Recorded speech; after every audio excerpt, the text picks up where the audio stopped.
headlines today. Plans to cut greenhouse gases and give the UK the cheapest electricity in Europe are set out by the government. Es ist wunderbar, heute Abend in so großer Gesellschaft zu sein. King praises Germany's extraordinary hospitality towards Ukrainian refugees during his first state visit as monarch. A blood test that detects cancer cells could prevent thousands of bowel cancer patients going through unnecessary chemotherapy. Good morning. Talks between Royal Mail and the Communication Workers Union are said to be close to collapse. Mediators have been brought in to try to avert more strikes at the business, which is making serious financial losses. And one of the biggest animals ever to walk the earth, the skeleton of a Patago titan dinosaur, soon to appear in London. Let's take a look at the papers. The Telegraph is reporting that households will be penalised if they do not switch from gas to greener choices, such as electricity, under net zero plans to be unveiled by the government today.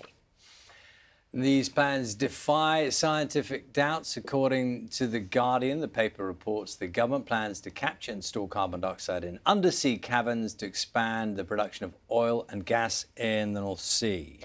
Now, the Mirror is paying tribute to the television presenter and comedian Paul O'Grady, who died yesterday. It writes, "A light has gone out in the world of showbiz." We'll have more about the work that Paul O'Grady did with dogs at 8:30. And BBC News, there's a story of a digital camera that fell into a river in Colorado 13 years ago, reunited with its owner, and yes, the picture's still intact. And that is one of the most watched stories on the internet. Can't quite work out what the picture's of. That's the camera. The camera's on the left, and that was found 13 years after being dropped in the river. And then on the right is a picture that's come from the camera, because all the pictures were still intact. Like a wedding picture, maybe? Which would be quite important, wouldn't it, if it was a major occasion like a wedding? I wonder if they found the owner as well. Why not? The story's making today's front pages for you then. And the Metro, it's thanks for all the joy, Paul. The Metro in its tribute to the late comedian and TV presenter Paul O'Grady. Now, the Sun bids ta-ra to Paul and also his drag character, Lily Savage. And the Mirror says he was smiling until the end.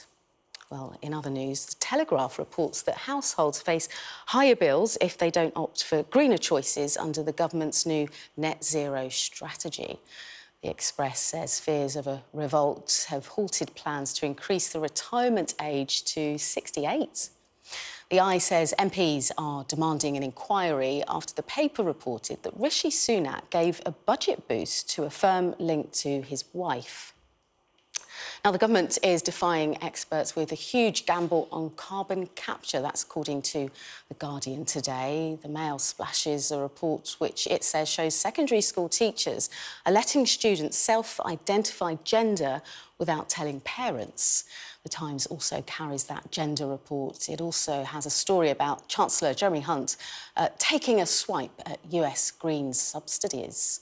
And the FT looks at UBS appointing its former boss to lead the bank's takeover of Credit Suisse. And the Star splashes a photo of a gigantic hole in the sun discovered by UK astronomers. And if you want to see any of those front pages again or read the stories, you can scan the QR code on the screen.